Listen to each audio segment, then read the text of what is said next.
tentu Satgas Protein ini bukan hanya sekedar berbicara pemenuhan proteinnya, tapi juga melihat peluang potensi, tetapi juga potensi bisnis, tapi juga jadi peluang berbahaya buat negara ini kalau misalkan tidak dikendalikan ini. Jadi begitu besar peluang ini, yang tentunya Pak Presiden kan berharap peluang ini ditangkap oleh seluruh masyarakat.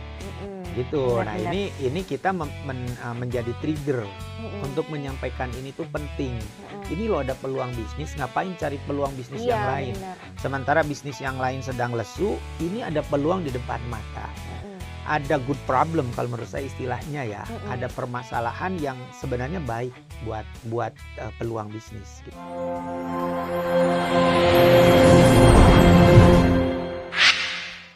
Halo, selamat datang di podcast Kadin Indonesia Institute. Hari ini kita akan membahas bagaimana membangun ekosistem protein nasional untuk mendukung program makan bergizi gratis. Bersama saya Iren Bugenvil dan di sini juga sudah hadir Pak Cecep Muhammad Wahyudin, Wakil Ketua Umum Bidang Peternakan Kadin Indonesia. Gimana kabarnya Pak Cecep? Baik sekali. Terima kasih Pak sudah hadir di podcast KII gitu ya Pak ya. Nah, di sini kita akan mengupas peran Kadin termasuk di daerah dalam memastikan kesiapan sektor peternakan. Selamat datang di podcast Kadin Indonesia Institute. Oke Pak, jadi kita ada pertanyaan, kita mulai dari pertanyaan pertama dulu nih Pak, dari gambaran besar. Seberapa penting sih Pak isu protein ini dalam konteks program MBG dan kenapa sekarang menjadi perhatian utama? Jelas kalau program MBG ini kan jelas ingin memperbaiki gizi anak-anak ya. Dan gizi anak-anak terutama di masa pertumbuhan ini sangat erat sekali kebutuhan proteinnya. Karena untuk membangun dan membentuk sistem otak anak dan tubuh anak terutama. Nah, disitulah positioning protein ini amat sangat penting dan prioritas. Nah, kebetulan saya diamanahi oleh Ketum menjadi WKU bidang peternakan. Nah, tentu penyedia protein itu adalah dari hasil peternakan. Dan kondisi saat ini di Indonesia pun belum optimal dari sisi peternakan ini. Makanya perlu hadirnya ada satuan khusus yang menangani ini untuk membantu mensukseskan program pemerintah ini tentunya. Makanya ada kolaborasi dengan kementerian ya Pak. Iya, Pak Cecep boleh betul. jelasin deh soal kolaborasi itu gimana Pak? Jadi gini, jadi Satgas Protein ini memang inisiatornya adalah dari WKU bidang peternakan. Ya tentu di sini kita ingin menjadi satu jembatan ya atau mediator antara pengusaha ya sebagai wadahnya kan tentu Kadin dengan pemerintah sebagai pemegang regulator. Nah, ini kan semua kita coba sambungkan menjadi satu kesatuan untuk melancarkan setiap kegiatan, khususnya kegiatan swasta. Nah, di sini tentu kita melihat ada dua kementerian yang berperan penting. Satu adalah Kementerian Pertanian, ya, karena peternakan itu di bawah wewenang dan tanggung jawab Kementerian Pertanian. Nah, kemudian yang kedua adalah Kementerian Koperasi. Nah, kenapa Kementerian Koperasi? Nah, Kementerian Koperasi ini kan salah satu program unggulan dari Pak Presiden kita itu adalah dibentuknya KDKMP, Koperasi Desa Kelurahan Merah Putih. Nah, ini sebagai operator yang nanti akan terlibat sebagai tulang punggung dari kegiatan ini. Dan kalau bicara itu marketnya pun sebagai program unggulannya Pak Presiden adalah MBG. Jadi memang programnya Pak Presiden ini luar biasa sekali. Beliau menyediakan marketnya, beliau juga menyediakan infrastrukturnya. Sehingga kalau ini digabungkan menjadi satu kesatuan, menjadi sebuah sebuah kegiatan bisnis yang terintegrasi hulu dan hilir. Betul Pak. Nah, saya penasaran nih Pak, gimana pembagian peran kalau di lapangan Kementerian Peternakan yang ngapain, Satgas Proteinnya gimana cara membungkus jadi satu gitu ya antara Kementerian Pertanian, Kementerian Koperasi sama Kadin daerah juga nih Pak, gimana? Ya, tentu kalau Satgas Protein ini nanti fungsinya itu bisa dikatakan sebagai akselerator ya untuk kegiatan-kegiatan yang ada. Sebenarnya kan tadi MBG adalah satu program untuk marketnya lah, kalau kita Iya, bayangkan dalam iya, sebuah marketnya. kegiatan bisnis. Kemudian operatornya di Kemenkop, regulasi terkait dengan industri peternakan dan pertanian. Nah, positioning Satgas Protein di sini adalah menjadi akselerator dan menjadi katalisator untuk komunikasi ketiga pihak ini menjadi sebuah sebuah kegiatan terintegrasi jadi tidak berkegiatannya satu Iya, sendiri-sendiri benar, gitu. iya. Nah, kita masuk di sana karena kita kan memiliki insight-insight ya, pengurusnya pun kan kita rata-rata adalah para pelaku. Bukan rata-rata, tapi memang semuanya adalah pelaku bisnis. Iya. Kita paham betul bagaimana kondisi di lapangan terkait dengan peternakan, bagaimana kita menjalankan peternakan. Sementara KDKMP ini kan bayi baru lahir. Nah, tentu dibutuhkan adanya pengasuh. Nah, si Satgas Protein ini bisa dikatakan sebagai pengasuh. Gitu. Oke, jadi sebagai katalisator dan juga Ya, akselerator ya Pak ya. betul.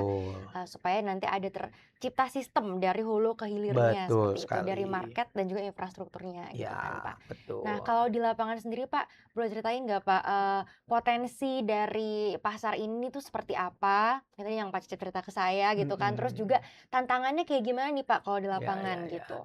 Ya, kalau saya sih ngelihat gini ya, ini tuh sebuah hembusan angin surga kalau bahasa lebaynya ya.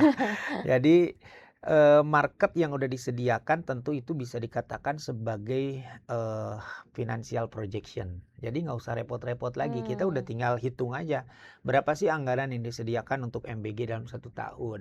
Misalkan 335 triliun. Dari 335 triliun kan terbagi komponennya. Iya. Ada biaya operasional dan lain-lain lah. Nanti dari bahan baku kita kerucutkan lagi berapa sih jumlah yang dibutuhkan untuk protein. Nah, karena kalau misalkan dari pengalaman saya, dari sebuah menu itu, protein itu menghabiskan anggaran sekitar 30-40% dari total anggaran menu. Jadi kalau misalkan seumpama dari 300 triliun lah kita gampang hitungnya. 300 triliun, 60%-nya untuk bahan baku, berarti kan 60 kali 300 kita 180 triliun. Dari 180 triliun itu 40% adalah untuk bahan baku asal protein. Banyak ya Nah, Pak jadi ya. udah jelas tuh. Iya. Jadi kita udah jelas berapa sih captive market kita. Iya. Nah, dari angka itu kemudian kita coba depreskan lagi. Kita kita bagi-bagi lagi. Dari ayam berapa, dari telur berapa, dari ikan berapa. Nah, dari angka itu kita dapat lagi tuh potensinya. Jadi potensi yang tersedia ini, serapan hari ini berapa sih yang serapan istilahnya itu reguler, yang existing. Berapa kebutuhan MBG. Nah, dari situ berapa kesediaan produksi existing. Nah, berapa potensi atau peluang yang muncul. Nah, jadi dengan hitungan dasar analisa neraca tadi, maka itulah menjadi sebuah potensi-potensi dalam pengembangan. Jadi kita bukan membuat sebuah konsep, tapi sebenarnya ini adalah menggambarkan dari sebuah program yang kemudian itu menjadi sebuah peluang dan potensi. I see. Gitu. Tadi Bapak sebut ada ayam, ikan, dan telur ya Iya, Pak? Ada susu juga Pak? Iya, Ada tentu susu kan, tapi anggaran yang tadi saya sebutkan di luar yang susu nih. Oh, di luar yang susu Yang lagi. susu, karena Masih ada susu lagi yang tersendiri. Iya, bayangkan Iya, kan. iya. Jadi begitu besar peluang ini, yang tentunya Pak Presiden kan berharap peluang ini ditangkap oleh seluruh masyarakat. Gitu. Benar, Nah, benar. ini kita menjadi trigger untuk menyampaikan ini tuh penting. Ini loh ada peluang bisnis, ngapain cari peluang bisnis yang Iya, lain? benar. Sementara bisnis yang lain sedang lesu, ini ada peluang di depan mata. Ada good problem kalau menurut saya istilahnya ya. Ada permasalahan yang sebenarnya baik buat peluang bisnis gitu. Benar Pak. Berarti sekarang kalau dari demand sama supply-nya itu masih cukup tinggikah gap-nya Pak? Jadi kita harus langsung dengan adanya Satgas Protein ini kita bisa fill in that demand gitu. Nah, itu dia. Makanya kan kacamata atau pandangan dari sudut pemerintah sebagai regulator, kemudian swasta, dan market, itu biasanya suka berbeda nih pandangannya. Iya. Makanya dengan adanya Satgas Protein ini diharapkan menjadi satu analisa yang jelas dan terarah. Nah, contoh sekarang di telur. Telur itu, telur dan ayam khususnya. Telur dan ayam itu, bibit yang ada di Indonesia ini semua itu impor dari luar, dari Amerika Mmm. maupun dari Eropa. Jadi kita tuh belum mampu memproduksi bibit ayam, Mmm. baik ayam pedaging maupun ayam petelur. Mmm. Jadi 100% masih impor. Mmm. Nah, data itu tentu akan mempermudah secara statistik untuk menghitung berapa sih kemungkinan produksi kita di tahun ini, di tahun depan, tergantung kepada berapa jumlah bibit yang kita impor. Mmm. Nah, dari dasar Mhm. analisa itu, maka kita bisa menghitung berapa sih neracanya gitu Mhm. ya. Kebutuhannya berapa gitu ya. Kemudian projection untuk produksi tahun ini berapa. Mhm. Nah, dari hitungan itu terdapat defisit yang cukup besar. Mmm. Gitu. Di ayam itu kalau misalkan asumsi hitungan saya itu adalah 3 kali makan daging ayam Mmm. dan 2 kali telur dalam menu Mmm. MBG. Mhm. Nah, dari 2 kategori produk ini, itu defisitnya kalau ayam aja sampai hampir 1 juta ton. Wah, gila. 1 juta ton loh, Iya, Pak. 1 juta ton berarti kan Mmm. 1 miliar kilo. Iya iya. Itu defisit itu maknanya yang tadi, saya ini harus mengulang nih, karena kadang-kadang orang tuh suka melihat, oh itu kebutuhan, bukan, kebutuhan MBG-nya sendiri di atas itu. Mmm. Jadi ini tuh ada potensi produksi tahun 2026, ada reguler permintaan, Mmm. demand dari masyarakat yang existing, kemudian ditambah dengan kebutuhan MBG. Mhm. Sehingga terjadi kekurangan kurang lebih sekitar 1 Paham. juta ton. Iya, Pak. Nah, untuk telur itu kekurangannya kurang lebih sekitar 500 sampai 800 ribu ton.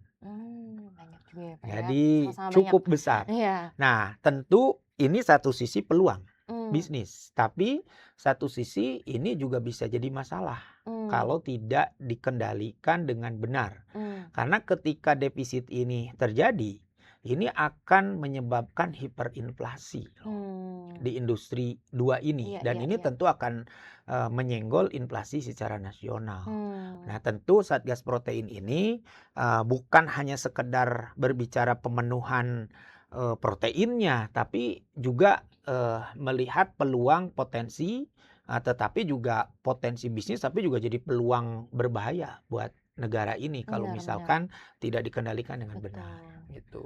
Makanya peran Satgas Protein ini sangat penting ya, Pak, untuk Betul, mengendalikan tadi potensi hiperinflasi itu. betul, Iya itu. iya.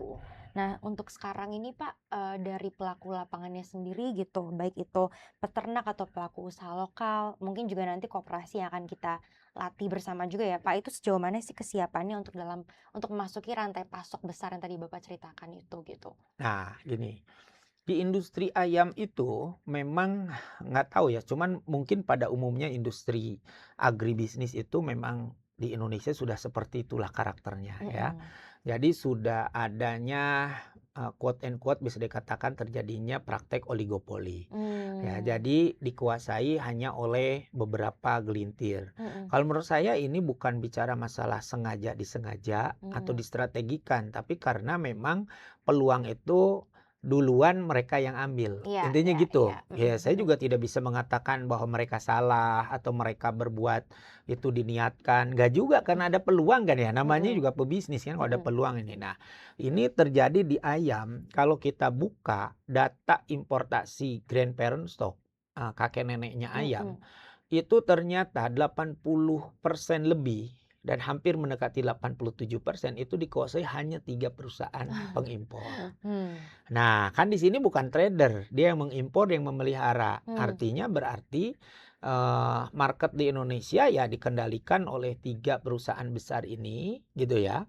Nah, untuk ya artinya kalau mereka melakukan strategi untuk ngatur pasar pun kan bisa. Iya, betul, Pak. Nah, dengan adanya program MBG ini, tadi saya katakan seperti ada hembusan angin surga. Ini Mhm. peluang untuk kita sebagai masyarakat masuk ke dalam rantai bisnis ini. Mhm mhm Gitu. mhm. Yang selama ini mungkin kenapa mereka bisa menguasai 87%? Ya karena mereka udah menguasai infrastruktur dari hulu sampai hilir. Benar. Sehingga peluang kegagalannya itu jadi kecil. Mhm mhm. Sehingga masyarakat yang cuman rantainya 1 dari 10 rantai bisnis, mereka sulit bersaing.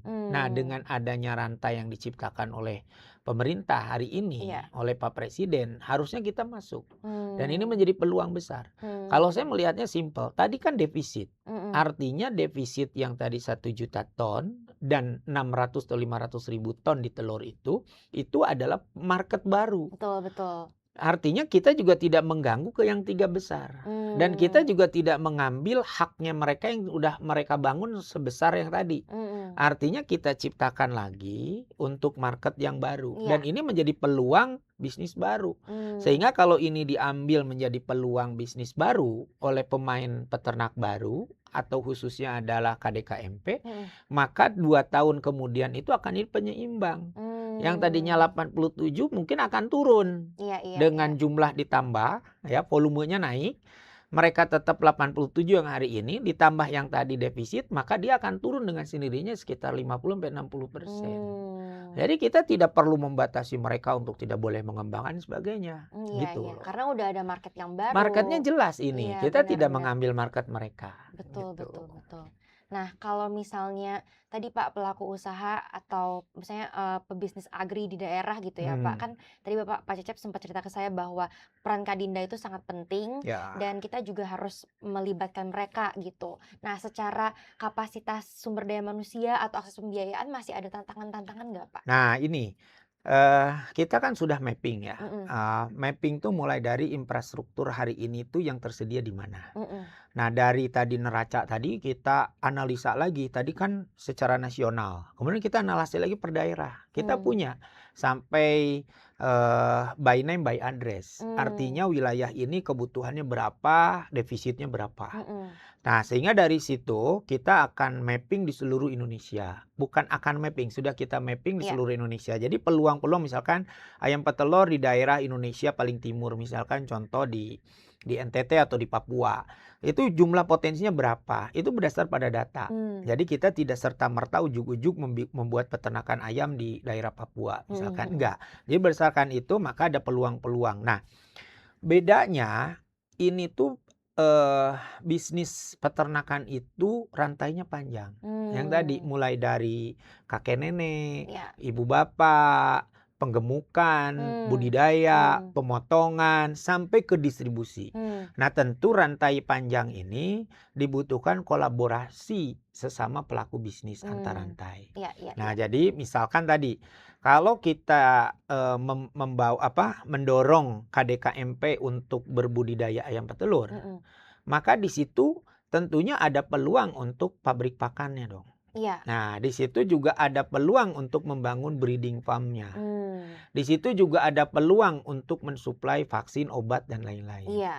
Nah, rantai ini tidak mungkin dijalankan oleh satu kegiatan bisnis oleh si KDKMP. Nah, disinilah swasta penting sekali peranannya.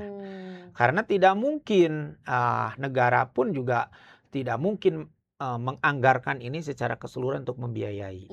Jadi setiap rantai ini ada nilai bisnisnya. Nah, jadi kaitan dengan Kadinda, tentu Kadinda menjadi mediator, menjadi akselerator dan katalisator seperti Satgas Protein di pusat ini. Karena nanti semua peluang, semua kegiatannya akan didistribusikan ke daerah. Karena bayangkan dari jumlah KDKMP 82.000, tadi kita terjemahkan defisit tadi ketika kita nanti dorong ke setiap KDKMP, kita akan mengembangkan lebih dari 15.000 KDKMP yang terlibat. 28.000 KDKMP di ayam pedaging dan 15.000 di KDKMP ayam petelur. Nah, tentu ini kan akan ada di setiap wilayah, mulai dari kabupaten dan provinsi. Disitulah hadirnya Kadinda. Kadinda tingkat provinsi sebagai koordinator dalam satu wilayah keprovinsian, kemudian Kadinda kabupaten, tentu dia akan mengkoordinir semua. Dan semua ini ada nilainya, ada value di antara rantai bisnis ini. Jadi karena tadi kan ada banyak ya Pak pemainnya tuh. Betul, rantai bisnisnya itu panjang gitu. Nggak semuanya juga bisa dianggarkan oleh APBN, jadi kita sebagai pelaku swasta tuh harus berperan di dalamnya. Betul. Gitu. That's why peran Kadinda sangat-sangat penting gitu ya Pak. Betul. Kalau sejauh dari perjalanan Pak Cecep nih ke beberapa provinsi gitu, kesiapan Kadinda dan kesiapan kepemimpinan mereka untuk mengorkestrasi ini gimana Pak? Kalau menurut saya amat sangat simpel. Peternakan ayam itu sebenarnya tidak jauh dari industri. Karena kan ayam yang berkembang di Indonesia hari ini kan sudah mengalami istilahnya itu GMO, apa ya, sudah melakukan, perubahan secara genetik. Oh, oke, ngerti. Iya iya, Pak. Gitu. Jadi, dia sudah industri, jadi udah ditarget. Jadi kayak Mmm, satu ekor ayam petelur, iya. selama hidupnya kurang lebih selama 80 sampai 100 minggu itu, dia menghasilkan 350 sampai 400 butir telur, Mhm, atau setiap 25 jam dia bertelur. mhm, Nah, itu kan udah industri sebenarnya. mhm. Ayam pedaging juga sama. Pertumbuhan dagingnya itu udah terukur. Mmm, Hari ke ini berapa, hari ke ini berapa, dan kapan dia mhm, dipanen. mhm. Nah, dengan asumsi-asumsi itu, kemudian cara pemeliharaannya juga sudah ada SOP-nya, Mmm. udah ada Oh, modulnya. iya iya iya. Jadi semudah kita menjalankan seperti kendaraan. Iya iya, karena udah ada SOP-nya. Udah ada SOP-nya. Jadi Iya. kita kasarnya tinggal membangun semacam ini showroom-nya, dealer-nya, ini bengkelnya dan sebagainya. Mmm, Jadi, industri peternakan itu semudah itu. Jadi artinya, nanti juga keterlibatan Kadin Institut sangat tinggi sekali iya iya dibutuhkan. iya. Karena tadi untuk menyampaikan informasi-informasi keterkaitan tadi seperti peluang, potensi, dan yang paling penting ke depannya adalah tutorialnya. Bener. Tutorial cara memelihara ayam petelur. Karena Mmm. kita Satgas Protein sudah membuat modul-modul yang detail. Oh, udah ya, Pak, Iya, ya? sampai desain kandangnya, semuanya sudah ada. Oh, iya iya Laporan iya. keuangannya, Wah, sampai sistem digitalisasinya pun sudah ready. mantap, Jadi Pak. ketika misalkan ini jalan Mhm. dan regulasi tentang pembiayaannya udah disetujui oleh pemerintah, mungkin hitungan hari kita udah langsung bisa nyampe Papua, udah bisa nyampe Aceh gitu Iya iya loh. iya. Karena ini sesuatu hal yang mudah gitu kan, orang Indonesia udah biasa beternak ayam Iya, gitu. karena perhitungannya juga udah ada. Udah detail sekali. Iya. Jadi perhitungan udah detail, kan peluang bisnis itu kan pasti awalnya dari market. Iya, Marketnya udah benar. ada. Mhm, Nah, kayak contoh banyak pertanyaan, kenapa harus 1.000 ekor mmm, paketnya? Kenapa tidak 500? mhm, Kenapa tidak 2.000? Kenapa tidak mhm, 3.000 per unit paket yang kita dorong ya? mhm, Untuk pemula, kenapa 1.000? Pertama, 1.000 ekor ayam petelur, ini contoh di ayam petelur, mhm, itu menghasilkan kurang lebih telur sehari itu 900 sampai 1.000 butir. mmm, Nah, dari 900 1.000 butir itu, serapan MBG itu yang tadi kalau saya hitung 2 kali dalam seminggu. Kalau MBG itu tadi SPPG itu melayani 3.000, berarti dibutuhkan 6.000 butir. iya. Artinya 6.000 butir dalam seminggu, berarti itu cocok untuk seminggu ayam itu bertelur produksinya. Mhm mhm mhm. Jadi 1.000 itu adalah nilai optimal. Mmm, Itu bayangkan kalau satu desa satu SPPG. baru tuh SPPG sedesa ya? Kalau satu satu desa ada 5 SPPG, ada 6 Iya. SPPG, tapi kan nanti akan lintas desa, lintas wilayah. Nah, Mmm, kaitan dengan itu, kenapa tadi 1.000? Nilainya juga bisa diperhitungkan. mmm, Dari angka 1.000 itu kita coba tingkat kematian, risiko semua kita mmm, hitung, performa produksinya kita hitung, nilai jual pasarnya berapa, kita juga tidak terlalu ambisius. Itu bisa menghasilkan margin 13 sampai dengan 18 juta per bulan. Tentu mmm, buat KDKMP ini satu hal yang iya potensial betul. sebagai income Iya ya. iya. Karena investasinya pun cuma sekitar 300 jutaan untuk all in Mmm, ini. mhm mhm. Dan itu bukan tinggal sekarang, kita udah jalankan nih. Dari mana anggaran 300 jutanya Iya, kan? heeh, Kan nggak mungkin negara memberikan mmm, anggaran itu. Karena ini kegiatannya adalah B2B. mmm, Jadi kita pendekatannya bagaimana caranya memudahkan. Nah, disitulah Satgas Protein masuk. mmm, Jadi kita coba pendekatan, karena ini pendekatan lewat koperasi, maka LPDB nanti. iya, Jadi dana bergulir itu nanti kita serap dengan bunga, tentunya kita kemarin udah bicara mmm, panjang lebar antara 4 sampai 6%. mmm, Nah, untuk berkegiatan yang tadi jumlahnya besar, kita juga coba masuk ke Kementan. Ada mmm, regulasi pembiayaan apa nih yang ringan? mmm, Ternyata ada, mereka itu ada kredit Alsintan. Yang selama mmm, ini Alsintan ini hanya untuk alat pertanian. iya iya, Nah, kita geser loh, peternakan kan di bawah pertanian, boleh dong buat kredit kandangnya, buat mmm, kredit equipmentnya. Nah, ternyata regulasinya mudah-mudahan di bulan ini selesai. Dan mmm, itu bunganya cuma 3%. Jadi dengan regulasi ini tentu 300 juta itu menjadi sesuatu yang mudah Ya, ya. dan bisa kita serap di seluruh Indonesia. Wah, Gitu. mantap sekali Pak Cecep. Udah detil kan? Iya, perhitungannya udah ada, terus juga udah ada peraturan enabler-nya juga, ya kan Pak, benar-benar tinggal Betul. jalan aja gitu ya, ya, Betul, ya. betul, Saya betul. penasaran Pak, sebelum pertanyaan terakhir, kira-kira dengan adanya Satgas Protein ini dan juga seluruh ekosistem yang diciptakan, apakah kita akan lebih bisa mengutilisasi pangan lokal ya Pak, untuk memenuhi kebutuhan yang tadi Bapak sebutkan, jadi kita bisa mengurangi impor kita juga gitu loh. Memang itu adalah tujuan atau visi misinya jangka panjang. Karena Mhm. tadi untuk membuat rekayasa genetik itu Iya, tadi yang saya katakan itu butuh waktu 5 iya. sampai 10 tahun. Tapi Oh. dengan adanya sekarang teknologi AI khususnya, tentu itu harusnya bisa Mmm. untuk pemurnian genetik. Karena Mmm. Indonesia juga punya di ayam itu yang secara genetik itu memang unggul. Seperti Mmm. ayam, apa namanya, ayam yang dari Cianjur itu ayam pelung. Oh, Nah, ayam oke. pelung itu kan bobotnya besar, tinggi besar. Nah, itu bisa kita ambil, DNA-nya yang Mhm. unggulannya kemudian disatukan, dimurnikan menjadilah nanti rekayasa genetik itu terjadi menjadi ayam unggulan Indonesia. Mmm. Nah, tapi di luar itu semua kalau saya lebih fokus hari ini bagaimana mengamankan program pemerintah ini jangan sampai malah impact-nya negatif kayak tadi. Mhm. Ini udah ada marketnya, salah penanganan malah menjadi hiperinflasi. Mhm. Nah, kita akan masuk bagaimana caranya membuat memberikan masukan untuk regulasi-regulasi baru dan sebagainya untuk pemenuhan ini. Mhm. Nah, baru jangka panjangnya Iya. kita berharap lokal ini bisa masuk. Karena Mmm. kan kita tadi terus-terusan ngobrol ayam dan telur. Mhm. Sementara kan sumber protein lain juga Iya banyak.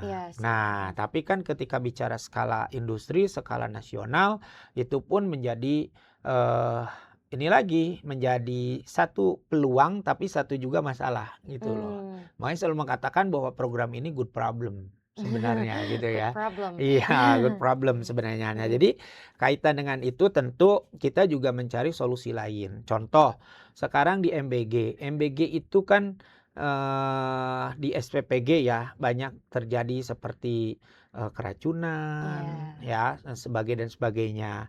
Nah, ini kan kejadian ini sebenarnya bisa diprediksi dan bisa Mmm. diselesaikan. Mmm. Karena basic saya adalah seorang dokter hewan, tentu dokter hewan ini dari sisi keamanan pangan menjadi fokus dan prioritas. Betul, Kita Pak. belajar tentang keamanan pangan udah menjadi apa ya, makanan sehari-hari waktu kita Mhm. kuliah. Tentu dari awal kita fokus ke sana. Iya. Terutama resiko keracunan atau basinya atau adanya cross kontaminasi Iya. itu biasanya berawal dari produk asal hewan. Mmm. Dari peternakan ayam, ya misalkan dari karkas ayam E. coli, Iya. salmonella, Iya. itu di ayam dan di telur dia biasa. Jumlahnya Mmm. pun ya memang banyak.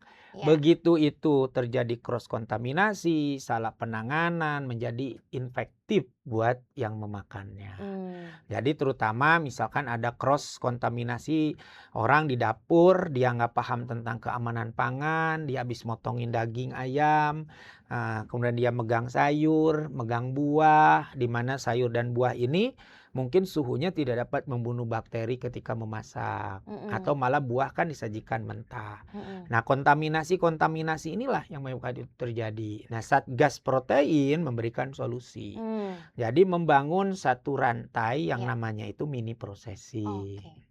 Ya kan kalau di industri pangan seperti franchise besar, rantai bisnis ini menjadi hal yang paling penting. Mmm. Kalau kita sebutlah restoran besar dunia yang berwarna kuning ya, daging ayam goreng ya, Mhm. atau misalkan yang berwarna merah, itu mereka rantai bisnisnya sudah sepanjang itu, di mana restoran itu menerima produk tuh ready to cook. Mmm. Jadi semua suplai bahan baku itu sudah siap untuk dimasak. Mhm. tapi tidak diproses. Hmm. Artinya ayam sudah dipotongin, sudah dimarinasi, sehingga tidak ada lagi proses-proses yang beresiko untuk cross kontaminasi. Nah, kita memberikan satu masukan dan peluang bisnis juga. Kita bangun mini processing. Satu mini processing ini bisa melayani 10 sampai 20 SPPG. Dan kalau program ini jalan, ini juga kita akan mendorong kepada pemerintah. Ini salah satu untuk menyelesaikan masalah di daerah terpencil. Di mana dapur-dapur kecil yang minim fasilitas itu menerima produk itu dari ready to cook. Tapi bukan buatan industri atau bukan produk hasil UPF. Karena kan pemerintah udah melarang tidak boleh menggunakan produk-produk UPF. Nah, produk UPF ini kan memang berbahaya. Nah, makanya mini processing ini sifatnya hanya mempersiapkan. Dan ini udah kita jalankan. Sudah 7 bulan berjalan. Di mana aja, Pak? Di Puncak. Dan nanti kita akan bangun lagi di wilayah Bandung. Kemudian Kadin, salah satunya Kadin daerah di Kabupaten Bogor dan Kota Bogor sudah ready juga. Jadi mini processing ini amat sangat penting. Nanti setelah itu perlu lagi rantai suplainya, yaitu adalah storage. Nanti kita akan bangun juga storage. Jadi storage ini penting untuk mendistribusikan supaya dekat dengan SPPG dan juga bisa stok barang dengan aman. Wah, gitu. Keren sekali, Pak. banyak potensi bisnisnya dan benar-benar dari hulu ke hilir untuk keamanan pangannya, untuk ketersediaan pangannya juga. Tapi yang penting sekarang yang short term itu kan supaya nggak ada hyperinflasi dan memenuhi kebutuhan demand tadi itu kan, Pak. Jangka panjangnya baru kita independence lah untuk pangannya, karena tadi Bapak bilang untuk rekayasa genetik itu butuh waktu. Betul. Gitu ya, Pak. Oke, terakhir sebelum kita close, Pak, ada nggak closing remarks terakhir nih, Pak, tentang Satgas Protein atau potensinya gimana? Gini, Satgas Protein itu kan tidak dibangun mandiri oleh Kadin. Jadi Satgas Protein ini dibangun antara Kementerian Koperasi dan Kadin.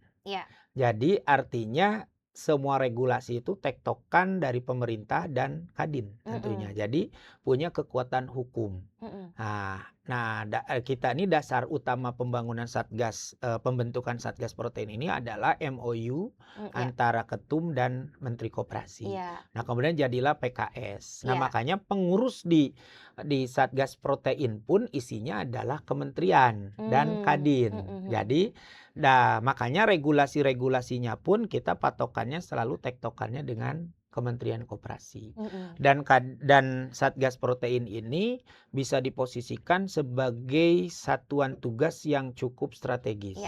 Saling tergantung, baik pemerintah maupun Kadin. Karena kita artinya bukan hanya menangkap peluang, tapi juga memberikan solusi-solusi. Gitu ya. Makanya kita dalam kegiatannya, walaupun secara resmi ini belum belum secara aklamasinya belum disetujui, bukan disetujui ya, udah clear, cuman ya mungkin waktu aja on paper. Kita sudah banyak memberikan masukan, bahkan udah merubah regulasi seperti tadi. Yang tadi Alsintan cerita. Betul. Terus kemudian juga di LPDB bisa untuk peternakan dan sebagainya. Jadi karena ini amat sangat strategis, diperlukan adanya kebersamaan ya, dan kita juga amat sangat tergantung dan tentunya ingin melibatkan Kadinda. Justru Kadinda itu sebagai frontline, sebagai bagian yang terdepan. Kita di sini Satgas Protein hanya membuat sebuah SOP, sebuah konsep, karena eksekutornya itu adalah Kadinda. Jadi di sini harapan Ketum tentu menginginkan bahwa Kadinda yang bergerak, insya Allah Satgas Protein itu menjadi salah satu dalam programnya beliau. Siap. Terima kasih Pak Cecep untuk insight hari ini. Jadi begitu ya teman-teman semua tentang Satgas Protein dan juga potensi dan kira-kira kedepannya akan seperti apa. Ini kita sangat excited, terutama pasti Kadinda di daerah-daerah nih. Ini adalah peluang yang sangat-sangat besar dan bisa kita utilisasi bersama gitu. Jadi demikian tadi podcast Kadin Indonesia Institute. Saya Iren Bougainville. Sampai jumpa.